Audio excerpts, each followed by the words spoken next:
Hello everyone, study with Leenu में आपका स्वागत है। I hope you all are well.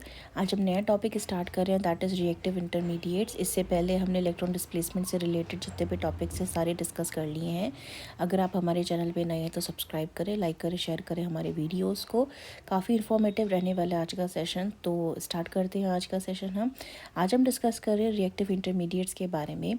तो सबसे पहले मैं बता दूँ, जो most of the organic reactions होती हैं ये, जैसे कि हमने जाना है, अगर करती हैं through the involvement of certain chemicals, जिसको हम क्या बोलते हैं, रिएक्टिव इंटरमीडिएट्स बोलते हैं। ये क्या होते हैं, जनरली शॉर्ट लिव्ड होते हैं, यानी थोड़े टाइम पीरियड के लिए होते हैं, हाईली रिएक्टिव होते हैं and can not be isolated. कुछ इसकी अगर एग्जांपल की बात करूँ, रिएक्टिव इंटरमीडिएट्स क्या होते हैं, तो ये हो गया आपके कार्बोकटायंस, जिसे हम आज डिस्कस करने वाले हैं। कार्बन आयंस हो गया, फ्री रेडिकल्स हो गया, कार्बीन्स हो गया, एट्सेट्रा और भी हैं आपके। तो डिस्कस करते हैं। सबसे पहले आज का हमारा टॉपिक है दैट इज़ कार्बोकटायन।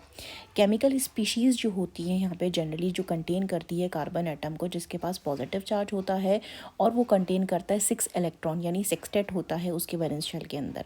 उसको हम क्या बोलते हैं, स्पीशीज़ को कार्बोकटायन बोलते हैं। पहले इसको हम किसी और नाम से भी जानते हैं, that was carbonium ions, and इसको हम किससे हम जानते हैं, कार्बोकटायंस के नाम से भी जानते हैं। तो क्या होता है पहले इसको समझ लेते हैं हम। यहाँ पे हमने जनरल डिस्कस कर लिया है। जैसे कि यहाँ पे हमें दिया गया है कार्बन। कार्बन की आपको पता है यहाँ पे 4 इसका वैलेंसी है, जो कि फॉर्मेशन के लिए ला रहा है, ये शेयरिंग करेगा यहाँ से। एंड हेट्रोलाइसिस को शो करता है। हेट्रोलाइसिस की वजह से क्या हो जाएगा, ये जो हमारा एक्स है यहाँ पे, ये इलेक्ट्रॉन्स लेकर के चला जाता है दोनों के।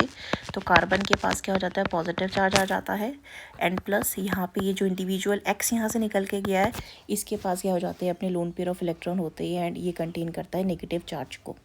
ये हो गया हमारा एनायन, ये हो गया हमारा कैटायन, ठीक है, या ऐसे कार्बोनियम आयन भी यहाँ पे बोल सकते हैं। प्रोसेस क्या शो कर रहा है यहाँ पे, जो क्लीवेज हो रहा है या बॉन्ड का ब्रेक हो रहा है यहाँ पे, वो क्या हो रहा है, आपका हेट्रोलाइसिस से हो रहा है, यानी हेट्रोलिटिक क्लीवेज हो रहा है। और याद है हमने लास्ट सेशन में पढ़ा भी था हेट्रोलिटिक क्लीवेज के बारे में।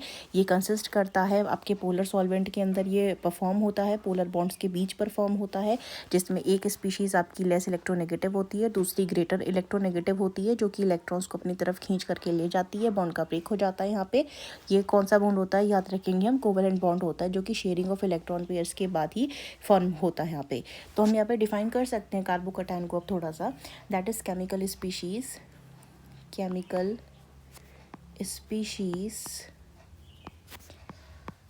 that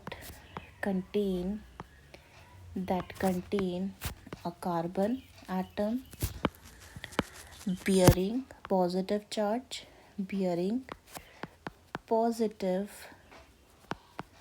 charge and containing only 6 electrons in its valence shell are called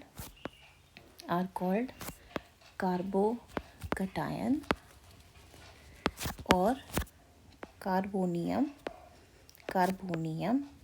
ions. ठीक हो गया। अब इसकी अगर हम क्लासिफिकेशन की बात करें तो कार्बोकटायंस को हम क्लासीफाई करते हैं into primary, secondary and tertiary, यानी कि 1 डिग्री, 2 डिग्री और 3 degree, depending upon the fact that जो पॉजिटिव चार्ज है वो कौन कैरी कर रहा है, प्राइमरी कर रहा है कार्बन, सेकेंडरी कार्बन कर रहा है, या फिर टर्शरी कार्बन कर रहा है। तो अगर क्लासिफिकेशन की यहाँ मैं बात करूँ तो हमारे पास जो है, अगर कार्बन है आपका, सपोज लाइक दिस, यहाँ पॉजिटिव चार्ज किसके ऊपर आ रहा है, एक कार्बन के ऊपर आ रहा है ना, और इसके साथ एक ही कार्बन अटैच है, तो ये क्या हो गया, हमारा 1 डिग्री कार्बन हो गया। अब यहाँ पे CH3 है, ये CH है एंड ये CH3 है। यहाँ पे पॉजिटिव चार्ज किसके ऊपर आ रहा है, उस कार्बन के ऊपर आ रहा है जिसके साथ किसका बॉन्ड है, 2 और कार्बन का बॉन्ड है, तो ये हमारा 2 डिग्री हो गया, यानी सेकेंडरी हो गया। एंड लास्ट में आता है यहाँ पे CH3, CCH3 और CH3। अब यहाँ पॉजिटिव चार्ज किसके ऊपर है, उस कार्बन के ऊपर है जिसके साथ 3 और कार्बन अटैच है, ठीक है। तो ये क्या हो जाएगा हमारा आपका, इसको हम बोल सकते हैं टर्शरी या 3 डिग्री भी बोल सकते हैं। अगर इनके मैं नाम लिखूं तो ये हो जाएगा हमारा पहला वाला जो है, it will be ethyl carbocation, ठीक है, इथाइल कार्बोकटायन। सेकंड हो जाएगा हमारा आइसोप्रोपाइल कार्बोकटायन। कार्बोकटायन, और ये हो जाएगा टर्शरी क्योंकि 3 डिग्री है। ये आपके कॉमन नेम्स हैं, टर्शरी ब्यूटाइल कार्बोकटायन हो जाएगा। ठीक है, अब यहाँ मैं डिस्कस करती हूँ कार्बोकटायन जो हमारा फॉर्म होता है यहाँ पे, इसके स्ट्रक्चर के बारे में। जैसे हम जानते हैं जो कार्बोकटायन में कार्बन होता है यानी कि जो पॉजिटिव चार्ज को कैरी कर रहा है, ये क्या होता है आपका sp2 हाइब्रिडाइज्ड होता है। अब sp2 हाइब्रिडाइजेशन है इसका मतलब क्या हो जाएगा, ये आपका ट्राइगोनल प्लेनर हो जाएगा। यानी कि यहाँ पे जो आपके 3 हाइब्रिडाइज्ड ऑर्बिटल्स होंगे इस आपके कार्बन के, ये क्या बनाएंगे, सिग्मा बॉन्ड का फॉर्मेशन करेंगे मोनोवेलेंट एटम या ग्रुप के साथ, जो लाई करेंगे किस में, प्लेन में। ठीक है, बट उनके बीच का जो एंगल रहेगा दैट विल बी और 120 डिग्री ईच के साथ, एक दूसरे के साथ रहेगा। क्योंकि हम जानते हैं जो ट्राइगोनल प्लेनर होते हैं, जो उसमें आपका सेटिंग होती है, अरेंजमेंट होती है इन द स्पेस सारे आपके, तो वो कैसी होती है आपकी, इट इज़ इन 120 डिग्री, यानी कि उनके बीच में क्या होता है 120 डिग्री का गैप आता है। तो यहाँ पे मैं देख सकती हूँ उसका स्ट्रक्चर बना करके, दैट इज़ यहाँ पे हमारा कार्बन है, कार्बन के साथ ये क्या हो गया हमारा H हो गया है, यहाँ आ गया हमारा R, ये भी है हमारा R, एंड ये क्या हो जाएगा, ये हो जाएगा हमारा MTP ऑर्बिटल। ये सारे कैसे अरेंज एक दूसरे से 120 डिग्री के गैप में यहाँ पे एक दूसरे से अटैच हैं। ये हमारा MTP ऑर्बिटल कार्बन का रहेगा यहाँ पे, एंड ये हमारा क्या बना रहे हैं, सारे सिग्मा बॉन्ड का फॉर्मेशन कर रहे हैं। वहीं ये कार्बन क्या कंटेन कर रहा है, पॉजिटिव चार्ज को कंटेन कर रहा है यहाँ पे। ये क्या है, ऑर्बिटल स्ट्रक्चर हो गया किसका, कार्बोकटायन का आपके। तो यहाँ पे जो हमारा अनहाइब्रिडाइज्ड 2p ऑर्बिटल है, यानी कि ये वाला जो है हमारा 2p का अनहाइब्रिडाइज्ड ऑर्बिटल है, ये परपेंडिकुलर होता है किससे, उस प्लेन से जो कैरी कर रहा है किसको, ये इन तीनों से क्या है, ये एक दूसरे से परपेंडिकुलर है यहाँ पे। ठीक हो गया, ऑफ द 3 सिग्मा बॉन्ड, और ये क्या होता है हमारा यहाँ पे खाली है, जैसे हमने पता है। अब यहाँ पे अगर हम बात करते हैं इसकी स्टेबिलिटी के बारे में, तो हमें पता है जो टर्शरी कार्बोकटायन होते हैं ये आपके स्टेबल होते हैं, देन सेकेंडरी एंड देन आपके प्राइमरी।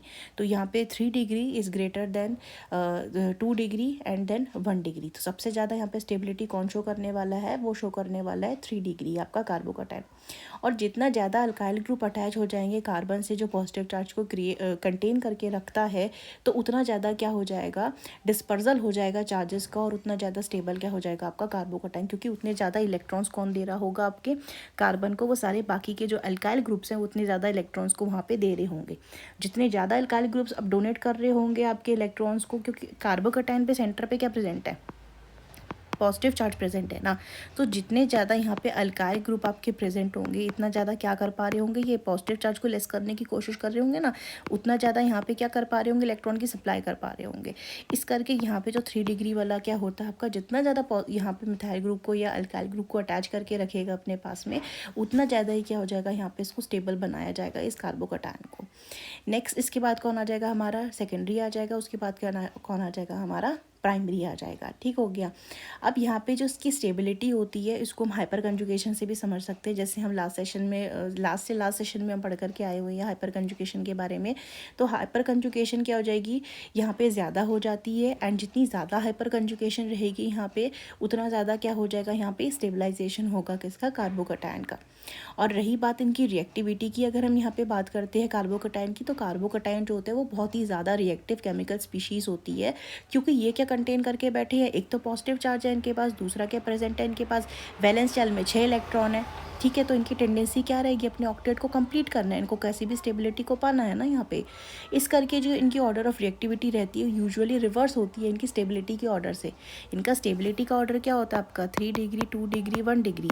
ये क्या है, इसका स्टेबिलिटी का ऑर्डर है। ठीक हो गया। लेकिन इनकी जो रिएक्टिविटी का ऑर्डर हो जाता है वो क्या हो जाता है, 1 डिग्री, 2 डिग्री, 3 डिग्री। ये क्या है इसका रिएक्टिविटी ऑर्डर। रीज़न क्या है, इसको अपने ऑक्टेट को कंप्लीट करना होता है, यहाँ पे पॉजिटिव चार्ज को हटाना होता है। तो ये रीज़न रहता है इसका ऑर्डर ऑफ रिएक्टिविटी का, जो रिवर्स होती है ऑर्डर ऑफ स्टेबिलिटी के। तो ऑर्डर क्या रहता है यहाँ पे, 1 डिग्री सबसे ज़्यादा, फिर 2 डिग्री, एंड लास्ट में कौन आ जाता है, हमारा 3 डिग्री आ जाता है। तो ये था आज का हमारा सेशन जो हमने करा है कार्बोकटायन का। नेक्स्ट सेशन में हम डिस्कस करने वाले कार्बन आयंस के बारे में, फ्री रेडिकल्स के बारे में। तो if you like this video informative, like share and subscribe. Thank you for watching this video.